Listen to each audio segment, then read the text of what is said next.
தான் mister gold. தரத்திலையும் அளவுலையும் நோ காம்ப்ரமைஸ். மிஸ்டர் கோல்ட் 100% கடல் எண்ணெய்.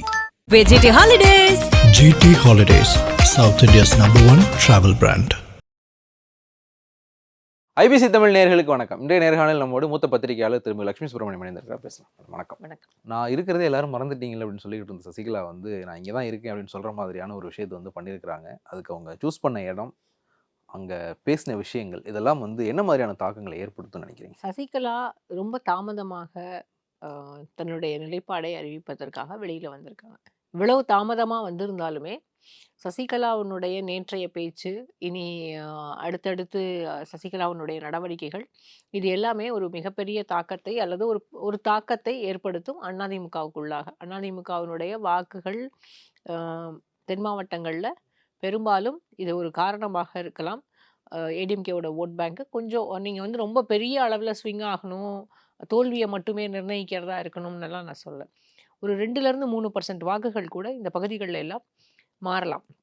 ஆனால் நேற்றைக்கு சசிகலா பேசின விஷயங்களை தொட்டு தான் நான் பேசணும்னு நினைக்கிறேன். இது என்ன ஆகும், அவங்க அந்த இம்பேக்ட் என்ன, அந்த சூஸ் பண்ண இடம் என்ன, அவங்க பேசின விஷயங்கள், இது எல்லாத்தையும் தாண்டி சசிகலா இன்னும் நிறைய விடை தெரியாத கேள்விகளுக்கு, இன்னும் சொல்லப்போனால் அதிமுகவில் சொல்லப்பட்ட அதிமுகவினராலேயே ஜெயலலிதாவினுடைய மறைவுக்கு பிறகு யூஸ் பண்ண வார்த்தை வந்து மர்மம். அந்த மர்மங்களுக்கெல்லாம் பதில் சொல்ல வேண்டிய இடத்துல இருக்கிறார் சசிகலா. அப்போ தமிழ்நாட்டு மக்களுக்கு இல்லைன்னா கூட அதிமுகவில் இருக்கக்கூடியவங்களுக்கு கூட அது கட்டாயம் அது என்னன்னு தெரிஞ்சாகணும். நீங்கள் வந்து மேல்மட்ட நிர்வாகிகளுக்கும் அன்றைக்கு இருந்த அமைச்சர்களுக்கும் அல்லது முடிவெடுக்கக்கூடிய இடங்களில் இருந்த அதிகாரிகளுக்கும் அது எல்லாமே தெரிஞ்சிருக்கும். ஆனால் அதை தாண்டி கட்சியிலேருந்து 2வது கட்டத்தில் இருக்க நிர்வாகிகள், அதுக்கப்புறம் இருக்கக்கூடிய தொண்டர்கள், எப்போ இருந்தாலும் ரெட்டைலன்ற சிம்பல் இருந்தால் போதும், நாங்கள் அதுக்காகவே இருக்கோம் அப்படின்னு அந்த கிரேஸ் உள்ளவங்களுக்காகவும் சசிகலா நிறைய விடை தெரியாத கேள்விகளுக்கு கட்டாயம் பதில் சொல்லியே ஆக வேண்டும், அல்லது அவர் பதில் சொல்லுவார்னு நான் எதிர்பார்க்குறேன்.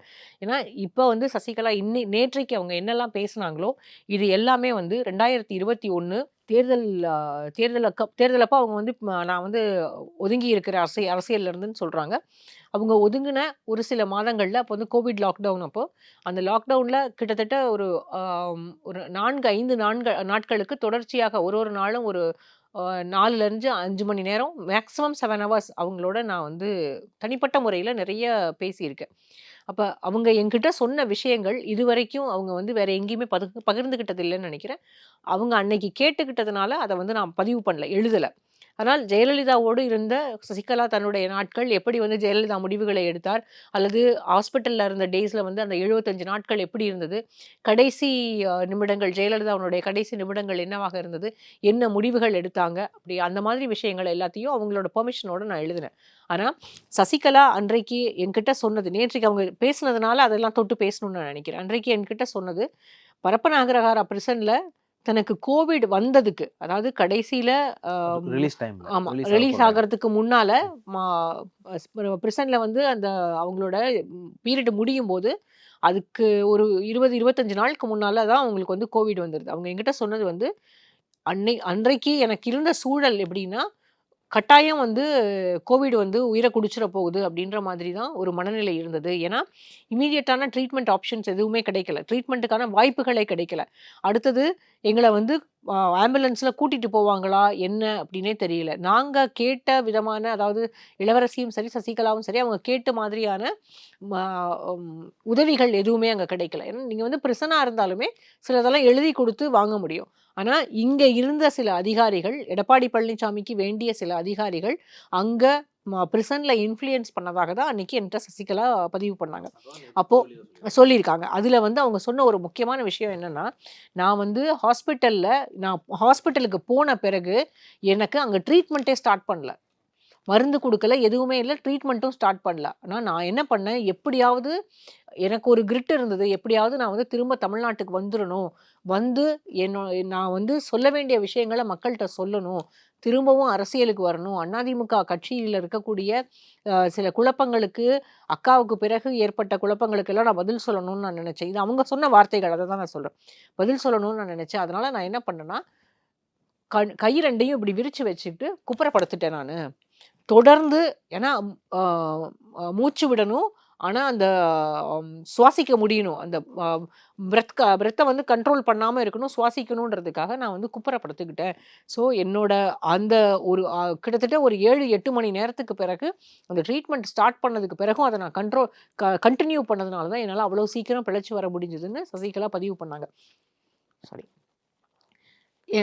என்கிட்ட அப்படி தான் அவங்க பதிவு பண்ணாங்க. அதற்கு பிறகு இன்னும் நிறைய அம்சங்களுக்கு அவங்களுக்கு வந்து நேற்றைக்கு அவங்க சொன்னது, யாரை வந்து முதலமைச்சர் ஆக்குறதுன்னு முடிவு பண்ணோம் அப்படின்னு எடப்பாடி பழனிசாமியினுடைய பேரே நேற்று அவங்க எந்த இடத்துலையுமே குறிப்பிடவே இல்லை. பன்னீர்செல்வத்தினுடைய பேரை சொல்கிறாங்க, ஆனால் பன்னீர்செல்வம் பாவம் அவர் என்ன செய்வார், யாரோ சொன்னதுக்காக செய்தாருன்றாங்க. இன்னொன்று வந்து எங்கேயோ இருந்த வழக்கை எடுத்துகிட்டு வந்து அதுக்கு வந்து தீர்ப்பு வந்துருச்சு அப்படின்னு சொல்கிறாங்க. அப்போ இது 3மே வந்து பாரதிய ஜனதா கட்சியும் அல்லது எடப்பாடி பழனிசாமியினுடைய இன்ஃப்ளூயன்ஸில் நடந்தது எல்லாத்தையுமே வந்து அவங்க பதிவு பண்ணுறாங்க. அன்னைக்கு இன்னொன்றும் பதிவு பண்ணுறாங்க, நடராஜனுடைய டெத்துக்கும் சரி, அதுக்கு முன்னால் அவர் உடல்நிலை குறைந்து இருந்த போதும் சரி, நாங்கள் வந்து நான் இங்கே வந்து அவங்கள பார்க்க முடியல, எனக்கு பரோல் கிடைக்கல அப்படின்னு சொல்கிறாங்க. ஸோ ஏடிஎம்கே தான் இப்போ பவரில் இருந்திருக்காங்க. சசிகலா பழனிசாமியை முதலமைச்சர் ஆக்கிட்டு தான் போயிருக்காங்க. ஏடிஎம்கே தான் பவரில் இருந்திருக்காங்க. அப்போ ஏடிஎம்கே சசிகலாவுக்கு உதவி செய்யலை. சசிகலாவுக்கு இருந்த ஒரே ஒரு கேள்வி என்னன்னா, ஏன் வந்து நான் திரும்ப வரக்கூடாதுன்றது அவருடைய எண்ணமாக இருந்தது. ஆனால் நான் திரும்ப வரக்கூடாதுன்ற போது ஏன் என்ன வரக்கூடாதுன்னு நினைக்கிறாருன்ற சந்தேகம் எனக்கு ஜெயிலில் இருக்க வரைக்கும் ரொம்ப நாளைக்கு இருந்தது. ஆனால் இங்கே வந்து பார்த்த பிறகு தான் தெரிஞ்சது அவர் வேற ஒரு இன்ஃப்ளூயன்ஸில் இருக்காரு, அல்லது வந்து வேற ஒரு பொலிட்டிக்கல் பார்ட்டியோட இன்ஃப்ளூயன்ஸில் இருக்காரு, இல்லை டெல்லியிலேருந்து எங்கிட்ட சொல்றது இல்லை டெல்லியிலேருந்து வரக்கூடிய இன்ஃப்ளூயன்ஸில் இருக்காரு, அதனால என்னை வந்து ஒதுக்கி வைக்கணும்னு நினைக்கிறாருங்கிறத நான் புரிஞ்சுக்கிட்டேன் அப்படின்னாங்க. ஆனால் சசிகலாவை பொறுத்த வரைக்கும் அவங்க இன்னும் நிறைய கேள்விகளுக்கு பதில் சொல்லணும். 2017க்கு பிறகு அவங்க பிரிசனில் தான் இருந்தாங்க. 2017லேருந்து 2019க்குள்ளாக தமிழ்நாட்டில் நடந்த வருமான வரித்துறை ரெய்டு, அதுக்கப்புறம் இடி ரெய்டு, அதுக்கப்புறம் நிறைய இன்வெஸ்டிகேஷன்ஸ், இது எல்லாமே எந்த கேள்வி எதுக்குமே நீங்கள் வந்து எல்லாமே ஒன்றோட ஒன்று தொடர்புடையது. ஆனால் எதுக்குமே பதில் கிடைச்சிருக்காது. ஆனால் இந்த ரெய்டு, இந்த இடி இன்வெஸ்டிகேஷன், ஐடி ரெய்டு, இது எல்லாத்தோடையும் தொடர்புடையது தான் கொடநாடில் நடந்த கொள்ளை. இப்போ இது எல்லாத்துக்குமே சசிகலாவுக்கு பதில் தெரியும். இதுக்கு எல்லாத்துக்கும் இன்னொன்று வந்து போயஸ் கார்டன் இல்லம். போயஸ் கார்டன் இல்லம் இன்றைக்கு தீபாக்கும் கையில் இருக்குது. அது வந்து லீகல் ஹேர்ன்ற முறையில் அவங்களுக்கு கொடுக்கப்பட்டிருக்கிறது. ஆனால் அப்படி ஒரு வழக்கே வந்திருக்காது. அந்த வழக்கும் போடப்பட்டிருக்க மாட்டாங்க. அவங்க லீகல் ஹேர்ன்ற கிளைமுக்கே அவங்க வந்திருக்க மாட்டாங்க. அதற்கு பின்புலம் எல்லாமே இங்கே இருந்த அன்றைய அரசாங்கம், அன்னைக்கு இருந்த அதிகாரிகள் தான். ஏன்னா சசிகலா நேற்று ஒரு விஷயத்த குறிப்பிட்டு சொல்கிறாங்க, நான் திரும்ப வந்தால் நான் போயஸ் கார்டனில் தான் போய் இருக்கணும், எனக்கு வீடு கிடையாது, எனக்கு நான் அட்ரஸ் எழுதி கொடுக்கணும், எந்த அட்ரஸ் நான் கொடுக்கறது, எனக்கு எந்த வீட்டில் நான் போயிருக்கிறது, அப்போ போயஸ் கார்டன் இல்லத்துக்கு நான் திரும்பி வந்துருக்கணும். ஏன்னா போயஸ் கார்டன் இல்லம் அப்படிங்கிறதே அதுக்கு வந்து ஒரு பொலிட்டிக்கல் ஸ்ட்ரென்த் இருக்குது. அங்கே நீங்கள் வந்து போயஸ் கார்டனில் இருக்காங்கன்னு சொல்கிறப்ப ஜெயலலிதாவுக்கும் அது வந்து அங்கே தான் எல்லா முடிவுகளையும் எடுத்தாங்க. கிட்டத்தட்ட 30-35 ஆண்டுகளுக்கு அங்கே இருந்து தான் அமைச்சர்களுக்கும் சரி அரசாங்கமே இயங்குனுச்சு பெரும்பாலான நாட்களில். அப்போது இந்த முறையும் சசிகலா அங்கே வந்துட்டா போயஸ் கார்டன்ற போது அவங்களுக்கு ஒரு பெரிய முகவரி கிடைச்சிரும். எல்லாரும் அங்கே போய் பார்க்க ஆரம்பிச்சிட்டாங்க. ஏன்னா அது ரொம்ப ஈஸி ஆக்சஸாக இருக்கும். போய் பார்க்க ஆரம்பிச்சிட்டாங்கன்னா தனக்கான ஸ்பேஸ் போயிரும்னு எடப்பாடி பழனிசாமி நினைச்சதாக அன்னைக்கு என்கிட்ட சசிகலா பதிவு பண்ணாங்க. ஆனால் அதில் அவங்க வந்து என்னிடம் சொன்னதில் நேற்றைக்கு அவங்க நான் வந்து அவங்க பேசுவாங்க அதை நான் எதிர்பார்த்தேன். ஏன்னா 2017 நடந்த அந்த வருமான வரித்துறை ரெய்டு, அதுக்கப்புறம் அது வந்து கிட்டத்தட்ட 17-18 இடங்களில் நடந்தது. அதற்கு பிறகு இவங்களுடைய சசிகலாவுடைய குடும்பத்தில் இருக்கவர்கள் மீதெல்லாம் டிமானடைஸ்ட் கரன்சியில் இவங்க வந்து ப்ராப்பர்ட்டிஸ் வாங்கினதா வழக்குகள் எல்லாமே தொடுக்கப்பட்டது. அது வந்து கிட்டத்தட்ட 1500 கோடி ரூபாய்க்கு மேலே பெனால்ட்டி போடப்பட்டு இன்றைக்கும் வந்து அது செலுத்த முடியாமல் அந்த வழக்கு இன்னும் நிலுவையிலே இருக்கிறது.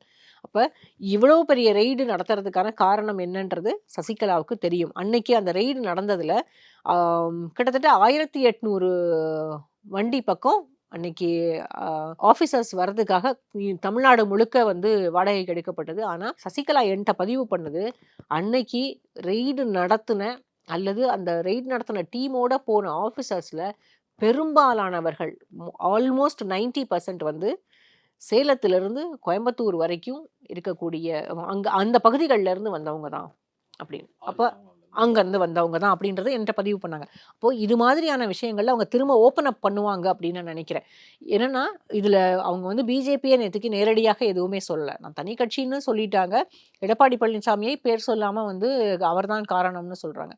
ஆனால் இதற்கு பின்னால் எல்லாத்துக்குமே பின்னால் பிஜேபி இருந்திருக்காங்கன்றது அதுக்கு வந்து நமக்கு கைப்புண்ணு கண்ணாடி தேவையில்லைன்ற மாதிரி எல்லாருக்குமே தெரியும். ரொம்ப ஆப்வியஸான விஷயம். அப்போ அந்த ரெய்டு நடந்தது. அந்த ரெய்டில் என்னென்னலாம் பறிமுதல் செய்தாங்க. இத்தனை ஆண்டு காலம் ஜெயலலிதாவினுடைய புகழை பேசாத மோடி அவர்கள் நேற்றைக்கு ஜெயலலிதாவினுடைய புகழை பேசியதற்கான காரணம் என்னன்றதும் சசிகலாவுக்கு தெரியும். இது எல்லாத்தையும் அவங்க சொல்லுவாங்க, ஏதாவது ஒரு கட்டத்தில் பதிவு செய்வாங்க அப்படின்னு நினைக்கிறேன். அப்படி அவங்க பதிவு செய்தால் மட்டுமே ஜெயலலிதாவோடு அவங்க இருந்த நாட்கள், அல்லது ஜெயலலிதா மீது அவங்க சொல்கிறாங்க நான் வந்து அக்கான்னு தான் கூப்பிடுவேன், அவங்களோட வந்து நான் வந்து ஒரு சகோதரியாக தான் இருந்தேன், நான் வந்து ஒரு அரசியல்வாதியாக அவங்கக்கிட்ட நான் பழகவே இல்லை அப்படின்னாங்க. சசிகலா இதை எல்லாத்தையும் வெளியில் பதிவு பண்ணும்போது தான் ஜெயலலிதாவுக்கு இருக்கக்கூடிய அந்த லெகசியில் கொஞ்சமாவது அவங்களால காப்பாற்ற முடியும்னு நான் நினைக்கிறேன். இன்றைக்கி ஜெயலலிதாவுடைய லெகசி எங்கேயுமே இல்லாமல் இருக்குது. இன்னொன்று, சசிகலாவை பொறுத்த வரைக்கும் இந்த ரெய்டுக்கு அப்புறம் அதுக்கு முன்னால் நடந்த ரெய்டுக்கு பிறகு நடந்த விசாரணையும் அதுக்கு முன்னால் நடந்த கொடநாடு கொலை கொள்ளையும் இதில் என்ன காணாமல் போச்சு, யார் எடுத்துக்கிட்டு போனாங்க, உண்மையிலேயே கனகராஜுக்கு தான் அதில் தொடர்பு இருக்கிறதா, கனகராஜ் யார் சொல்லி அங்கே வந்தார், எதுக்காக செய்தார், அவங்க என்கிட்ட சொன்னது என்னென்னா நான் வந்து அங்கே கிரில் கேட்ஸ் அதெல்லாம் போட்டிருக்க மாட்டோம், ஏன்னா அங்கே வந்து எர்த்து அடிக்கும், பவர் வந்து எர்த்து அடிக்கும், ஸோ அது வந்து சேஃபாக இல்லை அப்படின்றதுனால அது மாதிரி எல்லாம் போடாமல் இருப்போம். இன்னொன்று வந்து எப்போதுமே வந்து டெய்லி வந்து ரூம் கிளீனிங் நடக்கும். ஏன் டெய்லி ரூம் கிளீனிங் நடக்கும்னா ஃபங்கஸ் ஃபார்ம் ஆயிரும் உள்ள, அதனால் அக்காவோட ரூமை வந்து எப்போதுமே சுத்தமாக தொடச்சி வைக்கிறது தான் பழக்கம். அங்கே வந்து எங்களுக்காக அங்கே ஒர்க் பண்ண லக்ஷ்மின்னு ஒருத்தவங்க தான் அங்கே எங்களுக்கு ஒர்க் பண்ணுறாங்க, அவங்க தான் அதை எல்லாமே பார்த்துக்கிட்டாங்க அப்படின்னு சொன்னாங்க. ஆனால் இன்றைக்கு இருக்கக்கூடிய சூழல், இப்போ வந்து கொடநாடு வழக்கு அந்த கொலை கொள்ளை நடந்து கிட்டத்தட்ட 9 ஆண்டுகள் ஆயிடுச்சு. 2017 நடந்தது. இன்னைக்கு வரைக்கும் அது வந்து மர்மமாக தான் இருக்குது. யார் செய்தாங்கன்னு தெரியாது. எடப்பாடி பழனிசாமி எல்லார் மீதும் வழக்கு போட்டார். என்னை வந்து அதில் தொடர்பு படுத்தி பேசக்கூடாதுன்னு சொன்னார். அவரை இங்கே யாருமே தொடர்பு படுத்தி பேசலை. ஆனால் அதில் வந்து ஏன் வந்து கொலை கொள்ளை அரங்கேற்றப்பட்டது, ஒரு முதலமைச்சர், முன்னாள் முதலமைச்சருடைய வீட்டில், அதுலேயும் ஜெயலலிதாவை இவங்க எல்லாருமே இன்னைக்கு வரைக்கும் கொண்டாடுறாங்க அப்படின்ற போது அவங்க வீட்டில் நடந்த முதலமைச்சருடைய கேம்ப் ஆஃபீஸ்லேயே நடந்த ஒரு கொள்ளையை, அதில் வெறும் கரடி பொம்மையை திருடுறதுக்காக தான் இத்தனை பேர் கேரளாவில இருந்தும் தமிழ்நாட்டில இருந்தும் இவ்வளோ தூரம் ஃபோனில் பேசி எல்லாம் கனெக்ட் ஆகி கார் எடுத்துக்கிட்டு அவ்வளோ தூரம் வந்தாங்களான்ற கேள்வி நம்ம எல்லாருக்குமே இருக்குது. ஆனால் அதில் இன்னும் எங்கே வந்து அந்த வழக்கு முற்று பெறாமல் அல்லது அந்த வழக்கில் இருக்கக்கூடிய முடிச்சுகள் அவிழாமல் இருக்குது அப்படின்னா, ட்ராய் வந்து இங்கேருந்து கிட்டத்தட்ட 18 மொபைல் டவர்ஸில் ரெக்கார்டான, சென்னையிலேருந்து கோடநாடு வரைக்கும், அதே போல் கேரளாவிலேருந்து கோடநாடு வரைக்கும் கிட்டத்தட்ட 18 மொபைல் டவர்ஸில் ரெக்கார்டான கால் ரெக்கார்ட்ஸ் எல்லாமே ட்ராய் கிட்ட இருக்குது. அதை வந்து நம்முடைய இன்வெஸ்டிகேஷன் டீம் சிபிசிஐடி கேட்ட பிறகும் சரி, கோர்ட்டில் போய் சிபிசிஐடி சொல்கிறாங்க அந்த ட்ராய் கிட்ட நாங்கள் கேட்டிருக்கோம், அவங்க அதை எங்களுக்கு கொடுத்த பிறகு இது வந்து இன்வெஸ்டிகேஷன் நம்ம வந்து ஃபர்தராக ப்ரொசீட் பண்ண முடியும், அங்கே தான் நிற்கிது. ஸோ அந்த மொபைல் டவரில் ரெக்கார்டான நம்பர்ஸ் யாரோடது, யார் அதில் பேசுனாங்க அப்படின்றது தெரிஞ்சுது அப்படின்னா இதற்கு முழுமையான விடை கிடைத்துவிடும். சசிகலா அன்னைக்கு என்கிட்ட பதிவு பண்ணது என்னன்னா, அன்றைக்கு முதலமைச்சராக இருந்தவரோட இருந்த ஒரு பிஎஸ்ஓ, அந்த பிஎஸ்ஓ அவரையும் இன்வெஸ்டிகேட் பண்ணாங்க. அவரோட ஃபோன் நம்பர்லேருந்து நைட்டு வந்து மிட் நைட்டில் கால்ஸ் கிட்டத்தட்ட 11 மணிலேருந்து காலையில் 4 மணி வரைக்கும் நிறைய ஃபோன் கால்ஸ் வந்து கனகராஜுக்கு போனதாகவும், அது வந்து இன்வெஸ்டிகேட் பண்ணணும்னு வந்து இன்வெஸ்டிகேஷன் வந்தபோது, சுதாகர் ஐபிஎஸ் வந்தபோது அவர்கிட்ட பதிவு செய்ததாகவும் சசிகலா என்கிட்ட சொன்னாங்க. பிஎஸ்ஓ கிட்ட விசாரணை எல்லாமே நடத்தப்பட்டது. ஆனால் இன்னைக்கு வரைக்கும் அதில் எதுவுமே வெளியில் வராததுக்கு காரணம் என்னன்னா, ட்ராய் எதுவுமே இது வரைக்கும் கொடுக்கல. அப்போது ட்ராய் வந்து இப்போ யாருக்காக அல்லது யார் கையில் இருக்கிறதுன்னு முடிவு பண்ணும்போது இதில் வந்து முன்னாள் முதலமைச்சருக்கு ஏதேனும் அதில் வந்து அவர் ஏதாவது இன்ஃப்ளூயன்ஸ் பண்ணியிருப்பாரா அப்படின்ற ஒரு கொஸ்டின் வருது. இது வந்து இன்னுமே அன்ஆன்சர்ட் கொஸ்டின் தான். ஆனால் நான் என்ன கேட்குறேன் அப்படின்னா, திரும்ப நான் அன்றைக்கும் சரி இன்றைக்கும் சரி சசிகலா அவர்கள்கிட்ட வைக்கக்கூடிய ஒரே ஒரு கேள்வி, கோடநாடு பங்களாலேருந்து என்ன காணாமல் போச்சு? உண்மையிலேயே அவர் சொல்கிறது போல் கரடி பொம்மை மட்டும்தான் காணாமல் போச்சா? அவங்க என்கிட்ட சொன்னது, அக்கா வந்து ஒரு நிறைய ட்ரா மாதிரி இருக்கும், அதிலெல்லாம் வந்து அக்கா வந்து நிறைய பேப்பர்ஸ், டாக்குமெண்ட்ஸ் எல்லாம் வச்சுருப்பாங்க. அதை வந்து ஒவ்வொரு முறையும் போகும்போது படிக்கிறது, எழுதுறது, அதை தாண்டி அவங்க ரெஃபர் பண்ணுற டாக்குமெண்ட்ஸ் எல்லாம் அதில் இருக்கும். அதையும் போய் ரெஃபர் பண்ணுவாங்க. அது மட்டும்தான் அங்கே இருந்தது. அது எல்லாமே ஓப்பனாக இருந்தது அப்படின்னு சொன்னாங்க. ஆனால் அதை எல்லாம் எடுத்துட்டு போயிட்டாங்களா இல்லை அங்கேயே தான் இருந்ததா அப்படின்ற குவெஸ்டனுக்கு இன்னும் ஆன்சர் கிடையாது. இந்த கொடநாடு கொள்ளைக்கு பிறகு தான் சசிகலா ஜெயிலில் இருக்கும்போது இங்கே ரெய்டு நடக்குது. ரெய்டு வந்து போயஸ் கார்டனில் ரெய்டு நடக்குது, மற்ற எல்லா இடங்கள்லையும் சிறுதாவூரில் ரெய்டு நடக்குது, எல்லா பகுதிகள்லையும் ரெய்டு நடக்குது. ஆனால் இதில் எல்லாத்துலேயும் தொடர்பு இல்லாமல் ஆழ்வார்பேட்டில் இருக்க ஒரு சர்வீஸ் அப்பார்ட்மெண்ட்டில் ரெய்டு நடக்குது. அங்கே வந்து அங்கேருந்து டாக்குமெண்ட்ஸ் எடுக்கிறாங்க. அது யாருடைய இடம், அங்கே யார் கொண்டு போய் டாக்குமெண்ட்ஸ் வச்சா, அங்கேருந்து ஒரு ஃபோன் கால் வருது ஐடி ஆஃபீஸர்ஸ்க்கு, இங்கே வந்து கொஞ்சம் டாக்குமெண்ட்ஸ் இருக்குது வந்து எடுத்துகிட்டு போங்க. அந்த ஃபோன் கால் யார் பண்ணினாங்க அப்படின்ற கேள்வியும் இன்னும் இருக்குது. இது எல்லாமே இந்த கேள்விகளுக்கு எல்லாத்துக்கும் சசிகலாவுக்கு கட்டாயம் 100% விடை தெரியும். இது எல்லாத்தையும் இன்னைக்கு அவங்க சொன்னாங்க அப்படின்னா அதிமுகவினுடைய ஃபியூச்சர் வந்து பெரிய கேள்விக்குறியாயிரும். இல்லை அதிமுகவில் இருக்கக்கூடிய நிர்வாகிகள், இன்றைக்கு பொதுச் செயலாளராக இருக்கக்கூடியவர் எல்லார் மீதும் அவர் வந்து பழி சொல்கிற மாதிரி ஆயிரும். ஆனால் என்னை பொறுத்த வரைக்கும் இந்த விடை தெரியாத கேள்விகளுக்கெல்லாம் சசிகலா பதில் சொன்னால் மட்டும்தான் தமிழ்நாட்டு அரசியலில் அதிமுகவினருக்கு ஒரு அவங்களுக்கு இருந்த ஒரு நம்பிக்கையும் ஒரு பற்றும் தொடரும். அவங்க மேல நம்ம சசிகலா மீது நம்பிக்கை வருதோ இல்லையோ, அவங்களுக்கு இந்த கட்சி மேல ஜெயலலிதா மேல இருந்த பற்று அது எல்லாத்தையும் இன்னைக்கு வரைக்கும் காப்பாற்றணும் அல்லது இனிமேலும் தொடரணும் அப்படின்னு நினைச்சா இந்த உண்மைகளை எல்லாம் சசிகலா சொல்ல வேண்டிய கட்டாயம் இருக்கிறது. இதை சொன்னா மட்டும்தான் பிஜேபி தமிழ்நாட்டில் அந்த 2016 ஜெயலலிதாவினுடைய மறைவுக்கு பிறகு அடுத்து 2024 தேர்தல் வரைக்கும் அவங்க இங்கே செய்த எல்லா அரசியல் சித்து விளையாட்டுகளும் கட்டாயம் வெளியில் தெரியும்னு நான் நினைக்கிறேன். ஆழ்வார்பேட்டில் சர்வீஸ் அப்பார்ட்மெண்ட்டில் அந்த எடுக்கப்பட்ட டாக்குமெண்ட் வந்து கொடநாடு எஸ்டேட்லேருந்து எடுக்கப்பட்டது அப்படிங்கிற ஒரு செய்தி வந்து அப்போவே வெளில வந்தது. கொடநாடு எஸ்டேட்லேருந்து அங்கே அப்போ அந்த கொலை நடந்த அந்த இரவில் எடுக்கப்பட்ட டாக்குமெண்ட் தான் இங்கே வைக்கப்பட்டு ஐடி ஆஃபீஸர்ஸ் வந்து ஃபோன் பண்ணி சொன்னாங்க. அதை பற்றி சசிகலா ஏதாவது சொன்னாங்க, அந்த டாக்குமெண்ட் வந்து அங்கேருந்து வந்தது அப்படின்ற மாதிரி? அவங்க ஆழ்வார்பேட்டில் ரெய்டு நடந்ததுன்றத சொன்னாங்க, அங்கேருந்து ஒருத்தர் ஃபோன் பண்ணி சொன்னாருன்னு. ஆனால் இப்போ வந்து நம்ம தாவேகாவில் இருக்கக்கூடிய அருண்ராஜ் அன்னைக்கு சில ஹை ப்ரொஃபைல் ரெய்ட்ஸ் அவர் நடத்தினார். இன்னும் சொல்லப்போனால் சேகர் ரெட்டி வீட்டில் நடந்த ரெய்டு, அதற்கு பிறகு சேகர் ரெட்டி வீட்டில் நடந்த ரெய்டுக்கு பிறகு அந்த ஒவ்வொரு சேகர் ரெட்டியினுடைய வழக்கு இன்னைக்கு முடித்து வைக்கப்பட்டிருக்கிறது, அது வேற. அந்த ரெய்டுக்கு பிறகு அதில் தொடர்புடையவர்கள், அதில் வந்து ஒரு எலெக்ஷனுக்கு வந்து நிறைய பணம் செலவாகுது. கிட்டத்தட்ட 641 கோடி ரூபா கேஷ் ஃபார் ஓட்ஸ் கொடுக்குறாங்க. அது வந்து 2016 எலெக்ஷனில் ஜெயலலிதாவினுடைய இன்ஸ்ட்ரக்ஷன் பேரில் எல்லா அமைச்சர்களும், அன்றைக்கு இருந்த அமைச்சர்கள் ஒரு 4-5 பேர் மீது அவங்க எல்லாரையுமே வந்து இந்த சேகர் ரெட்டி டைரிஸ்லேருந்து எடுத்த அந்த நோட்ஸ்லேருந்து அவங்க எல்லாரையும் இன்வெஸ்டிகேட் பண்ணுறாங்க. அந்த இன்வெஸ்டிகேஷனில் அந்த இன்வெஸ்டிகேஷனை நடத்தினது இன்றைக்கு தாவேகாவில் இருக்கக்கூடிய கொள்கை பரப்பு செயலாளராக இருக்கக்கூடிய அருண்ராஜ் அவர்கள் தான்.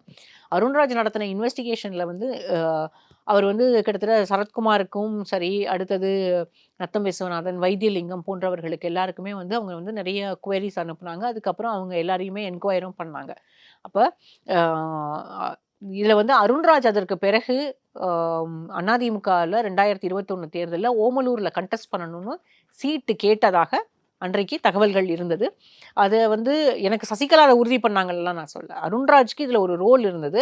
அருண்ராஜும் எடப்பாடி பழனிசாமி அவர்களுக்கும் அல்லது அன்றைய முதலமைச்சர் அவர்களுக்கும் தகவல் பரிமாற்றமும் இருந்தது அப்படின்றத அவங்க எங்கிட்ட அன்றைக்கி பதிவு பண்ணாங்க. ஆனால் இன்னைக்கு அருண்ராஜ் அவர்கள் டிவிகேல இருக்காங்க. இதில் வந்து யாரையும் எங்கேயுமே குற்றம் சொல்லலை, இருக்க தகவல்களை மட்டும்தான் நம்ம வந்து பகிர்ந்துருக்கிறோம். எடப்பாடி பழனிசாமிக்கு இதில் ஒரு ரோல் இருந்திருக்கு. அந்த ரெய்டெல்லாம், அந்த ஹை ப்ரொஃபைல் ரெய்ட்ஸ் நடத்துனதுனால அரசியல் ரீதியாக சசிகலாவையும் அவருடைய குடும்பத்தை சேர்ந்தவர்களையும் அமைதிப்படுத்துவதற்கு அது உதவியாக இருந்திருக்கிறது. அந்த இடத்துல அருண்ராஜும் அவங்களுக்கு ஹெல்ப் பண்ணியிருக்காருன்றதை தான் நம்ம புரிஞ்சுக்க முடியும். சசிகலா பிஜேபின்ற வார்த்தையை வந்து எங்கேயும் பயன்படுத்தலை. இதை அவங்க ஒரு கார்டாக பயன்படுத்துகிறாங்களா? இப்போது டெல்லி வந்து ஏதோ ஒரு இடத்துல அதிமுக ஒருங்கிணைக்கணும் அப்படிங்கிற மாதிரி விஷயங்கள் பண்ணாங்க. கடந்த தேர்தல் 2021 பாஜக சொல்லி தான் அவங்க அந்த ஒதுங்குறேன் அப்படிங்கிற அறிக்கை வந்து வெளியிட்டதாகவும் தகவல் வந்தது. எனக்கு இந்த விஷயத்தை சரி பண்ணி கொடுக்கலாம், நான் எல்லாமே சொல்ல ஆரம்பிச்சிருவேன். எனக்கு வந்து பிஜேபி மட்டும்தான் சொல்லி, பிஜேபி மட்டும் சொல்லி தான் வந்து அவங்க ஒதுங்குறதாக முடிவு செய்தார்களான்னு எனக்கு தெரியாது. நான் அன்னைக்கே அதை அவங்க கிட்ட கேட்டேன். வெங்கையா நாயுடு வந்து அவங்கள பார்த்துட்டு போன தகவலை வந்து பகிர்ந்துக்கிட்டாங்க. இன்னும் அன்றைக்கு பிஜேபியில் இருந்த விஜயசாந்தி அவர்கள் வந்து பார்த்துட்டு போனது, விஜயசாந்தி வந்து அவங்களுக்கு ஒரு நல்ல ஃப்ரெண்டாக தான் இருந்திருக்காங்க. ஸோ அவங்க வந்து எதையும் இன்ஃப்ளூயன்ஸ் பண்ணதுக்கு வந்ததா எனக்கு தெரியல. அது போக வந்து சில அதிகாரிகள், அது போக பாரதிய ஜனதா கட்சியினுடைய ஒரு சில நிர்வாகிகள் எல்லோருமே நேரில் சந்திச்சிருக்காங்க.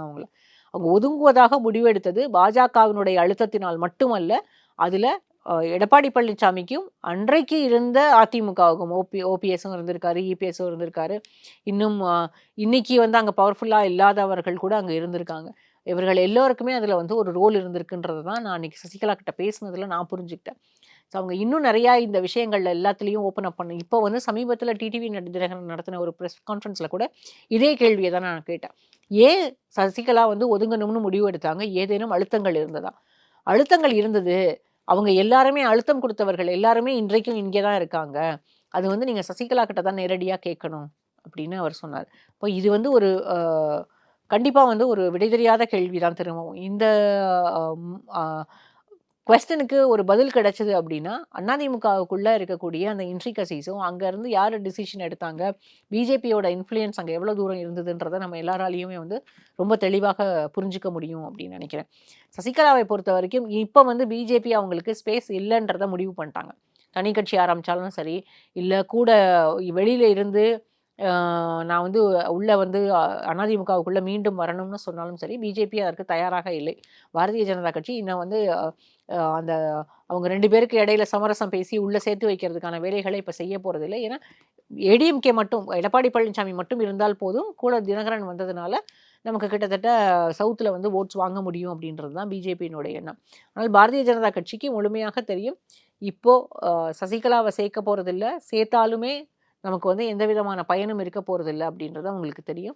அதனால இனி வந்து சசிகலாவுக்கு அங்கே இடம் இல்லைன்ற முடிவு கிடைச்சதுனால தான் அவங்க தனி கட்சி தொடங்கி இருக்கிறாங்கன்னு நான் நினைக்கிறேன்.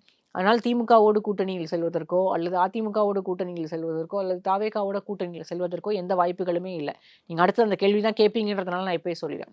அந்த மாதிரியான எந்த முடிவுகளும் சசிகலா எடுக்க போகிறது இல்லைன்றதை நான் புரிஞ்சுக்கிறேன். அவங்க கிட்டத்தட்ட சவுத்தில் ஒரு 10 தொகுதிகளில் அங்கே இருக்கக்கூடிய அதிமுக வேட்பாளர்களை அல்லது அமமுக வேட்பாளர்களை அங்கே ஒர்க் பண்ணி கம்ப்ளீட்டாக அவங்கள தோக்க வைக்கணும் அப்படின்றது தான் அவங்களுடைய எண்ணம். அதுக்கான வேலைகள் அங்கே நடந்துகிட்டு இருக்கிறதா நான் புரிஞ்சுக்கிறேன். நேற்று வந்து எடப்பாடி பழனிசாமி பேரை வந்து சசிகலா சொல்லாத கூட ஒரு வகையில் புரிஞ்சுக்க முடியுது. அவங்க பயன்படுத்தாத இன்னொரு பேர் வந்து டிடிவி தினகரன். டிடிவி தினகரனை பற்றி எடப்பாடி பழனிசாமியை பற்றி பேசினாங்க, பேரை தான் சொல்லலாம். டிடிவி தினகரனை பற்றி இவங்க பேசவே இல்லை அப்படின்னா அது என்ன மெசேஜ் சொல்லுதுன்னு நினைக்கிறேன்? தினகரனுக்கும் இவங்களுக்கும் நிறைய மன வருத்தங்கள் அல்லது கருத்து வேறுபாடுகள் இந்த 4 ஆண்டுகளுக்கு உள்ள நிறைய வந்துருச்சு. அப்படி இருக்கும்போது தினகரன் கூட இந்த சமீபத்தில் நடந்த ப்ரெஸ் கான்ஃபரன்ஸில் கூட அவர் வந்து என்கிட்ட சொன்னது, நீங்கள் நேரடியாகவே அவங்கக்கிட்ட கேட்டுக்குங்க அப்படின்னது. இன்னொன்று வந்து நான் அவங்கள பார்த்து ரொம்ப நாள் ஆச்சு, அவங்கக்கிட்ட பேசியும் ரொம்ப நாள் ஆச்சு, எனக்கும் எங்கள் சித்திக்கும் எந்த விதமான சண்டையும் கிடையாது, எந்த பிரச்சனையும் இல்லை, ஒரு சில விஷயங்களில் கருத்து வேறுபாடுகள் தான், மன வருத்தங்கள், ஒத்துப்போக்கல நாங்கள் அப்படின்னாங்க. என்னை பொறுத்த வரைக்கும் அது வந்து அரசியல் ரீதியாக 2 பேரும் எடுத்த முடிவுகள் தான், வேறு ஒன்றுமே இல்லை. சசிகலா வந்து வழக்கை வாபஸ் வாங்கணும் அப்படின்றது டிடிவியினுடைய எண்ணமாக இருந்திருக்கலாம். ஏடிஎம்கே பொதுச் செயலாளர், நான் அப்போ அந்த பொதுச் செயலாளர்னு போட்ட வழக்கு, அந்த வழக்கை வாபஸ் வாங்கினா மேபி டெல்லியிலேருந்து வரக்கூடிய அழுத்தங்கள் குறையலாம். அழுத்தங்கள் குறைஞ்ச பிறகு இங்கே அதிமுகவிலேயே இடம் இருக்கலாம் அப்படின்றது தினகரனோட எண்ணமாக இருந்திருக்கலாம். ஆனால் எனக்கு இதுக்கு வந்து முழுமையான விடை தெரியாது. எனக்கு ஓபிஎஸ்ஸை பொறுத்த வரைக்கும் இவங்க 2 பேருமே ஓபிஎஸ்ஸை சேர்த்துக்கிறதுக்கு தயாராக இல்லை. ஏன்னா அவர் வந்து நம்பகத்தன்மையற்றவர் அப்படின்றத 2 பேருமே முடிவு பண்ணுறாங்க. சசிகலாவை பொறுத்த வரைக்கும் இப்போ இன்னைக்கு பேசுவாங்க, ஆனால் இதே கன்சிஸ்டன்சியோட எலெக்ஷன் முடிகிற வரைக்கும் இருப்பாங்களா அப்படின்னா அது வந்து கொஸ்டின் மார்க் தான். எல்லா கட்சியில் இருக்கக்கூடியவர்களை இல்லை வந்து அதிமுகவில் இருக்கக்கூடிய யாரை நீங்கள் கேட்டாலுமே அப்படி தான் சொல்லுவாங்க. நேற்றுக்கு பேசிட்டாங்க சசிகலா, இதே வீரியத்தோட தேர்தல் முடிகிற வரைக்கும் அவங்க செயலாற்றினாங்க அப்படின்னா அவங்களோட இந்த மிஷன் வந்து சக்ஸஸ்ஃபுல்லாக இருக்கலாம். அப்படி இல்லைன்னா திரும்பவும் வந்து அரசியல்லேருந்து ஒதுங்கிக்கிறேன், அமைதியாகிறேன் அப்படின்னு சொல்லிட்டு அமைதியாக வேண்டிய ஒரு கட்டாயம் தான் இருக்கும்னு நினைக்கிறேன். இப்போது நீங்கள் சொன்னீங்க ஒரு 10 தொகுதி தேர்ந்தெடுத்து அதிமுக அமமுக வேட்பாளர்களை தோற்கடிக்கிறது தான் இவங்களுடைய இலக்கு அப்படின்னு சொல்லிட்டு, அது வந்து ஒர்க் அவுட் ஆக வாய்ப்பு இருக்கா? நேற்றைக்கு சசிகலா தஞ்சாவூரில் அவங்க இருந்து பேசின பகுதி, நேற்று வந்து பசும்பொன்னில் தான் பேசியிருக்காங்க. அவங்க அந்த பேசின அந்த டோன் வந்து அந்த பகுதிகளில் இருக்கக்கூடிய பெண்கள்லாம் பெரும்பாலும் அவங்க வீட்டில் சரளமாக பேசுறது தான். நான் சொல்லுவேன், அது எனக்கு நல்லா தெரியும்னு தோணும். ஏன்னா அவங்க பேசின இடத்துல வந்து 1/2 மணி நேரத்தில் எங்கள் வீட்டுக்கு போயிடலாம். அது மார்க்கெட்டில் காய்கறி வாங்கிட்டு இன்னைக்கு என்ன குழம்பு மதி நீ வைக்க போகிறீங்க அப்படின்னு 2 லேடிஸ் பேசிக்கிற டோன் தான் நேற்று அவங்க பேசின டோன். இதில் அவங்க நேற்று நீங்கள் சொன்ன மாதிரியான அந்த எனக்கு என்னென்ன துரோகங்கள் இழைக்கப்பட்டுச்சு அப்படின்றத அவங்க ஊருக்கு சொல்ல ஆரம்பித்தாங்கன்னா அது அந்த சமூக பெண்கள்கிட்ட வந்து நல்ல ஒரு தாக்கத்தை ஏற்படுத்துகிற மாதிரியான ஒரு டோன் அதுக்கு வந்து ஒரு அவங்களோட பேச்சுக்கு அந்த பகுதிகளில் இருக்க பெண்கள் மத்தியில் நான் வந்து 20-25 வயசு நீங்கள் தாவேக்காக ஓட்டு போடுறவங்க அப்படின்னு சொல்கிறவங்க கிட்டலாம் நான் சொல்லலை.